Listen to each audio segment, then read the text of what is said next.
Hello friends, welcome to Rahul Sondiya academy. देखिए, आपकी लेखपाल की जो मुख्य परीक्षा हुई थी उसकी फाइनल आंसर की कल आ चुकी है। उस फाइनल आंसर की में आपके 3 क्वेश्चनों में परिवर्तन हुआ है। एक जो आपका जीवन पद्धति वाला क्वेश्चन था उसको तो आपको कॉमन नंबर दे दिए गए, यानी सभी को फुल मार्क्स दे दिए गए। और आपके जो 2 क्वेश्चन थे, एक आपका जो नेशनल हाईवे जो यूपी से होकर गुजरता है जिसका पहले NH2 माना था आयोग ने आंसर, उसमें आपका आंसर इनमें से कोई नहीं, यानी नन ऑफ दीज को कंसीडर किया है। एक आपका विंध्याचल पर्वत वाला क्वेश्चन था, उसमें पहले 4 ऑप्शनों को माना था कि विंध्याचल पर्वत है वो भी आपका उसमें से अशुद्धि है, लेकिन अब उसे चेंज करके यानी 3 ऑप्शन वाला है उसे मान लिया, यानी उस विंध्याचल पर्वत वाले को सही नहीं माना है। इस प्रकार 3 क्वेश्चनों में कुल परिवर्तन हुआ है। चलिए आज हम इसमें देखें तो लेखपाल कट ऑफ की आपकी फुल एनालिसिस के आधार पर देखेंगे कि लेखपाल की कट ऑफ कितनी जा सकती है। ये आपकी जो कट ऑफ बताई जाएगी वो आपकी एनालिसिस और स्टूडेंट के डाटा के आधार पर है। और इसे आप देखिए, सबसे पहले हम कट ऑफ के बारे में देखते हैं। मेन बात आपकी है कि 80 प्लस की जो सच्चाई उठी है उसकी रियलिटी है क्या है। कट ऑफ 80 प्लस ये बोला जा रहा है कि 80 क्रॉस होगी विभिन्न चैनलों द्वारा। देखिए, सबसे बड़ी समस्या ये थी, एग्जाम स्टार्ट होने से पहले ही स्टूडेंटों के माइंड में ये बैठ गया था कि जो लेखपाल की कट ऑफ है वो 80 क्रॉस जा रही है। पेपर को उन्होंने नहीं देखा था, उससे पहले ही लगता था कि मतलब अगर हम 80 क्वेश्चन करेंगे तभी सेफ हो पाएंगे। समस्या वहाँ से सबसे बड़ी उत्पन्न हुई थी। अच्छा, उसके बाद जो पेपर आया था तो उसमें जैसे आपका हिंदी का सेक्शन है वो थोड़ा लो था, यानी इतने लेवल का नहीं दिया था। मैथ है आपका, फिर GS और आपका जो ग्रामीण परिवेश था, खास करके ग्रामीण परिवेश, उसका सेक्शन आसान नहीं दिया था। सभी आपकी योजनाएं डाल दी गई थी। चलिए हम यहाँ पे पूरे डिटेल में देखते हैं, अभी आपको समझ में आएगा कट ऑफ हमने कैसे यहाँ पे निर्धारित की है। और ये कट ऑफ आपकी सटीक बैठेगी। आप पूरे वीडियो को देखते हैं। यहाँ पर सबसे पहले आपकी पोस्ट कितनी थी, 8085। और DB के लिए जो स्टूडेंट बुलाए जाएंगे, जैसे वो आयोग द्वारा बोला गया कि 2 गुना बुलाए जाएंगे, तो 2 गुने के आधार पर जो बच्चे बैठते हैं वो आपके होते हैं 16,170। देखिए, क्योंकि 16,170 बुलाते, आपने देखा होगा जो लेखपाल के लिए उन्होंने बच्चे बुलाए थे कि 15 गुना बुलाए थे, लेकिन आपने देखा था बच्चों की संख्या कितनी रही थी। तो उसी प्रकार के जो लास्ट कट ऑफ होती है वहाँ पे बच्चे मिल जाते हैं उन्हें। तो कम से कम आपके 16,170 बैठ रहे हैं, लेकिन 17,000 से 18,000 बच्चे बुलाए जाने चाहिए आपके DB के लिए, ये निश्चित बात है। चलिए देखते हैं पहले कट ऑफ एनालिसिस। पहले हम क्वेश्चनों के आधार पर ही कर लेते हैं। सबसे पहले तो देखिए, आपको पता है प्रत्येक में 25-25 क्वेश्चन थे, 25-25 का सेक्शन था। हिंदी की बात कर लेते हैं। अगर कोई स्टूडेंट है उसने अगर क्वेश्चन सही किए हैं, हम मान लेते हैं मैक्सिमम क्वेश्चन है कि उतने किए होंगे उसने, हो सकता है कि कोई ज़्यादा एक्स्ट्रा ऑर्डिनरी हो तो उसने 1-2 क्वेश्चन और एक्स्ट्रा कर दिए, पूरे के पूरे सही कर दिए। लेकिन हम मानते हैं कि ज़्यादातर जो बच्चे हैं जो बोल रहे हैं कि ज़्यादा मैक्सिमम मार्क्स हैं, तो वो इस आधार पर हो सकते हैं। देखिए, हो सकता है उसने 21 से 22 क्वेश्चन सही किए हों हिंदी में, क्योंकि 1 नंबर तो आपको कॉमन मिल ही गया है आपका उसमें से। तो अगर किसी क्वेश्चन ने स्टूडेंट ने 21 से 22 हिंदी में सही किए हैं, तो ऐसा तो है नहीं है कि उसने 21-22 क्वेश्चन किए वो सभी के सभी सही कर दिए। तो उसने कुल अटैम्प्ट अगर 21-22 कर रहा है तो निश्चित सी बात है 25 तो नहीं किए होंगे, तो कम से कम उसने 24 क्वेश्चन तो किए होंगे, अटैम्प्ट 24 किए होंगे, उसमें से उसके 21 से लेके 22 सही हो सकते हैं। ठीक।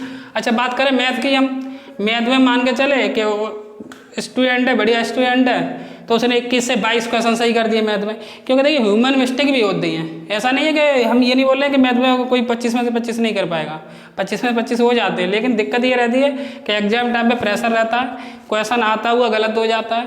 दूसरा ऐसा भी होता है कि हमने क्वेश्चन कर लिया आपका बुकलेट में, फिर जब गोला रंगने गए वहाँ हमारे सीट में तब मिस्टेक हो जाती है, तो इन्हें ह्यूमन एरर बोलते हैं। तो इस प्रकार से मान लेते हैं कि अगर गणित में 21 से 22 क्वेश्चन अगर किसी स्टूडेंट के सही हैं, तो कम से कम उसने 24 तो अटैम्प्ट किए ही होंगे, 1 क्वेश्चन छोड़ दिया होगा।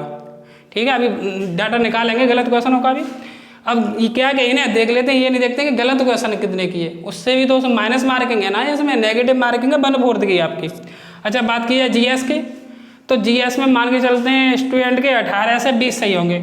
अगर कोई ज़्यादा GS जिसकी बढ़िया स्टूडेंट की, तो हो सकता है उसने यहाँ 23-24 कर दिए हो, तो इनमें फिर उसका ऐसा नहीं है कि सभी में 23-24 ही किए होंगे उसने, हिंदी में भी 23-24 होंगे, उसके गणित में भी होंगे, ऐसा नहीं होता। कोई अगर एक सेक्शन ज़्यादा चला गया है, अगर GS में अगर किसी के ज़्यादा होंगे तो गणित में थोड़े बहुत कम होंगे, या फिर उसके हिंदी में कम होंगे, हिंदी में नहीं होंगे तो गणित में तो होंगे ही होंगे। ठीक है, चलिए देखते हैं। अगर मान के चलते उसने 18 से 20 क्वेश्चन किए हैं, तो उसने अटैम्प्ट, अगर उसके जीएस में 18 से 20 सही है, ये सही प्रश्न लिखे हुए हैं, तो उसने अटैम्प्ट 23 से 24 क्वेश्चन किए होंगे, तभी उसके 18 से 20 सही होंगे।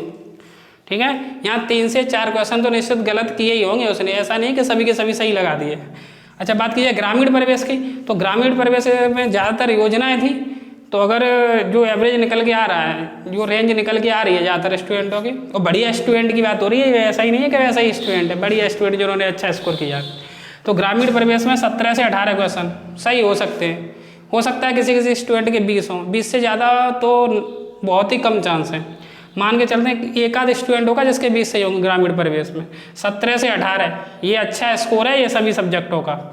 तो ग्रामीण परिवेश में 17 से 18 सही है, तो ऐसा नहीं है कि उसने 17 से 18 क्वेश्चन किए वो सभी के सभी सही कर दिए, कम से कम उसने 21 से 22 क्वेश्चन अटैम्प्ट किए होंगे आपके, तब उसके 17 से 18 सही होंगे। तो यहाँ पे देखते हैं हम सही प्रश्न कितने निकल के आते हैं। अगर इन्हें जोड़ोगे, आपका पूरा कैलकुलेट करके रख दिया है जिससे टाइम कम लगे।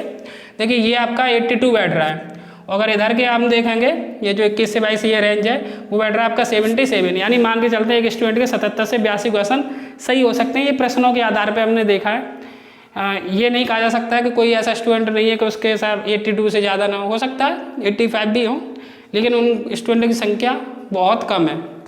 देखिए 77 से 82। अब यहाँ पे गलत प्रश्न भी देख लीजिए साथ में, यही मत मान लीजिए कि उसके 77 से 82 नंबर आ गए। देखिए अगर उसने यहाँ पे लिख दिया है कि इतने इतने अटैम्प्ट किए होंगे, तो आपके उसमें हिंदी में कितने क्वेश्चन उसने गलत किए 2, मैथ में कितने गलत किए उसने 2, मिनिमम है इतने क्वेश्चन तो गलत किए ही होंगे।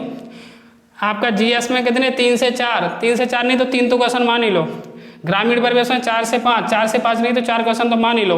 इधर के जोड़ ले रहे हैं तो छोड़ ही दो, 2 2 4 और 3 7 और 4 11 क्वेश्चन बैठ रहे हैं। 11 के हम 10 ही मान लेते हैं कि उसने 10 प्रश्न तो गलत किए ही होंगे। ठीक है, तो 10 प्रश्न का 1/4 की नेगेटिव से कितना बनेगा 2.5 अंक बनता है। अब देखिए आप ये कितनी रेंज आई थी 77 से 82, अब 77 में से 2.5 घटाना, 2 ही घटा लो आप, कितने होंगे 75, और 82 में से 2.5 घटाओगे तो 79.5, यानी 79 के समथिंग रेंज आ रही है ये निकल के, यानी 75 से 79। तो कट ऑफ का निर्धारण आपका यहीं से होगा, यहीं से देख लीजिए, यहाँ से कट ऑफ क्लियर हो जाएगी। अच्छा एक बात और लिखिए आपकी, डीबी के लिए कट ऑफ और फाइनल कट ऑफ, इसमें ज़्यादा अंतर नहीं रहेगा। ये आपकी पहली वैकेंसी ऐसी होगी जो अन्य भर्ती परीक्षाओं पर निर्धारित हो रही है। इसका डीबी के बाद देखिए, डीबी के लिए तो वो बच्चे बुलाएंगे, उन्हें कुछ नहीं पता है आपका सिलेक्शन हुआ है कि नहीं है, हो भी गया फिर भी आपको उतने स्टूडेंटों को बुलाएंगे। जितना ही आपका लेखपाल का रिजल्ट लेट होगा उतना ही आपका कट ऑफ में बेनिफिट मिलेगा, वो डीबी के बाद मिल पाएगा, डीबी से पहले नहीं मिलेगा, क्योंकि डीबी से पहले तो वो सभी को बुलाते ही हैं। लेकिन अगर वो किसी का सिलेक्शन इन परीक्षा, देखिए ये परीक्षा लगी हुई है आपकी साथ के साथ चल रही है, ये इनसे पहले की हैं, और इन सब परीक्षाओं का रिजल्ट इस लेखपाल परीक्षा से पहले क्लियर हो जाएंगे। देखिए आपका यूपीएसआई के स्टूडेंटों ने इसमें एग्जाम दिया है सभी ने, ज़्यादातर, बेशक उनका आपका मतलब फिजिकल के बाद में फाइनल रिजल्ट आ गया, लेकिन उन्हें ये लगा था क्योंकि कोर्ट केस चल रहा था तो कोई समस्या खड़ी ना हो जाए। यूपीएसआई वालों ने भी दिया, यूपीएसआई वालों ने भी दिया है, दोनों रिजल्ट आपके साथ क्लियर होंगे। उसके बाद आपका लोअर पीसीएस, ये यूपीएससी का है, उसका भी क्लियर नहीं हुआ, उनके भी बच्चे बैठे हुए हैं। आपका आरआरबी एनटीपीसी जो चल रहा है आपका, ये क्लियर हो जाएगा आपका 2022 के भीतर सब कुछ, तो इसके भी बच्चे बैठे हुए थे। आपका जूनियर असिस्टेंट जो यूपीएससी का ही है ये, इसके बच्चे बैठे हुए थे। इसमें आपके पीसीएस के भी बच्चे बैठे हुए थे जो प्री और मेंस दे चुके हैं, ऐसा नहीं है इसमें पीसीएस के नहीं बैठे हुए हैं। जब तक स्टूडेंट ने फॉर्म डाल दिया वो भी एग्जाम दे आए, एक दिन का एग्जाम ही तो देना है। ये सभी रिजल्ट क्लियर होने के लिए उसके बाद में एक टीचर की वैकेंसी आई थी आपकी जूनियर एडिड की 1500 प्लस की वैकेंसी, तो उसका भी आपका संशोधित रिजल्ट कल आ चुका है। तो यानी ये भी वैकेंसी क्लियर होने वाली है, इसके भी बच्चों ने एग्जाम दिया है ये लेखपाल का। तो यानी काफ़ी अधिक वैकेंसी है, और ये वैकेंसी छोटी नहीं है, 100-200 पदों के लिए वैकेंसी नहीं है ये, 9000 के लिए आपके 9000 समथिंग 9500 की वैकेंसी के समथिंग है। लोअर पीसीएस आपकी है ये 500-600 ये पद है आपके। आरआरबी एनटीपीसी बड़ी वैकेंसी है 30 से 35,000, ये 1500 वैकेंसी है पीसीएस की, यानी काफ़ी अधिक पद हैं। और बताइए इनमें जो बच्चों का सिलेक्शन होगा वो ये थोड़ी नहीं है आपके 60 वालों का होगा। अरे भैया जो ये रेंज है ना आपकी, ये वाली रेंज दिखाई दे रही है 80 वाली जो बोल रहे हो आप, 75 से 79 यही बच्चे जाएंगे इसमें। तो जब अगर इन बच्चों का सिलेक्शन हो जाएगा आपका, तो आपका डीबी के बाद जो फाइनल कट ऑफ लगेगी उसमें ज़्यादा अंतर नहीं होगा, क्योंकि इसे छोड़ के वो आपका लेखपाल की वैकेंसी लेखपाल के लिए ज्वाइन नहीं करेंगे। अगर उनका इसमें सिलेक्शन हो जाता है और अगर लेखपाल का रिजल्ट बाद में आता है, वो पूरी संभावना है लेखपाल का रिजल्ट बाद में आएगा, बेशक आंसर की आ चुकी है फाइनल। तो इन्हें छोड़ के वो लेखपाल को ज्वाइन नहीं करेगा। आपका ग्रेड पे में अंतर है, हर एक तरीके से अंतर है। लेखपाल की वैकेंसी ये नहीं है कि आपका शहरी क्षेत्र में बैठ के आप काम करते रहोगे, आपको ग्रामीण क्षेत्र में भी जाना पड़ेगा। ठीक है, दोपहर की बात है तो दोपहर में भी जाना पड़ेगा। वो चीज़ें तो ऐसा है ना कि अगर इनमें किसी का सिलेक्शन हो जाता है तो वो इसे छोड़ देगा। जब उसे वो छोड़ देगा, लेकिन वो कब, जब डीबी के बाद, अगर वो डीबी कराने नहीं जाता, अगर वो डीबी कराने चला गया स्टूडेंट, उसके बाद अगर रिजल्ट आता है या कोई दिक्कत होती है तो फिर आपको जगह खाली रह जाएगी। अगर डीबी से पहले अगर वो डीबी कराने नहीं जाता है तो नीचे वाले को मौका मिल जाएगा जो 2 गुने बुलाएं, तो उससे डीबी और फाइनल कट ऑफ में ज़्यादा अंतर नहीं रहने वाला है। चलिए अब देखते हैं फाइनली कट ऑफ कितनी रहेगी आपकी, कितनी संभावना है, जो आपका मेन मुद्दा है कट ऑफ मेल की। देखिए हमारे अकॉर्डिंग एनालिसिस किया हमने क्वेश्चनों के आधार पर, सब कुछ देखने के बाद और स्टूडेंट के डाटा के आधार पर जो हमारी संभावित कट ऑफ है, जहाँ तक है कट ऑफ यही रहनी चाहिए आपकी। जनरल की कट ऑफ 76 से 79 यानी 76 से 79 जाने की संभावना है। आप ±1 का मार्जिन मान सकते हैं एरर, यानी हो सकता है 75 पर रह जाए, हो सकता है 80 तक नहीं जाएगी। प्लस में तो बहुत ही कम चांस है आपका 79 मैक्सिमम मान के चलिए, 76 से 79 तक ±1 का भी मार्जिन बहुत कम है। इतनी जनरल की कट ऑफ संभावना है आपकी पूरी। ओबीसी की आपकी कट ऑफ 74 से 77 यानी 74 से 77 तक जाने की संभावना है। अच्छा बात कीजिए आपकी ईडब्ल्यूएस की, तो ईडब्ल्यूएस की कट ऑफ आपकी 73 से 76 यानी 73 से 76 तक जाने की संभावना है। पूरी संभावना यही कट ऑफ रहने की है। एससी की कट ऑफ आपकी 68 से 70 तक, और एसटी की कट ऑफ, देखिए एसटी का इतना डाटा मिल नहीं पाता, स्टूडेंटों की संख्या उस हिसाब से नहीं पता चलता है, लेकिन फिर भी आपके अगर 60+ हैं अगर एसटी वाले के, तो वो अपने आप को सेफ माने। 61 से 64 तक आपका स्कोर जाने की संभावना है। अच्छा बात की जाए फीमेल की भी देख लेते हैं। तो फीमेल की आपकी जो जनरल की कट ऑफ है वो 73 से 76 तक जाने की पॉसिबिलिटी, अगर इतना स्कोर आ रहा है तो अपने आप को आप सेफ मान सकते हो। ओबीसी में आपका 71 से 73 यानी 71 से 73, और आपका ईडब्ल्यूएस में जो कट ऑफ जाने की संभावना, अगर ईडब्ल्यूएस की अलग लगती है, महिलाओं की वैसे अलग लगेगी, तो 69 से 71 यानी 70 के समथिंग, 70-71 अगर आपका स्कोर बनना है ईडब्ल्यूएस में महिलाओं का तो आप सेफ जोन में हो।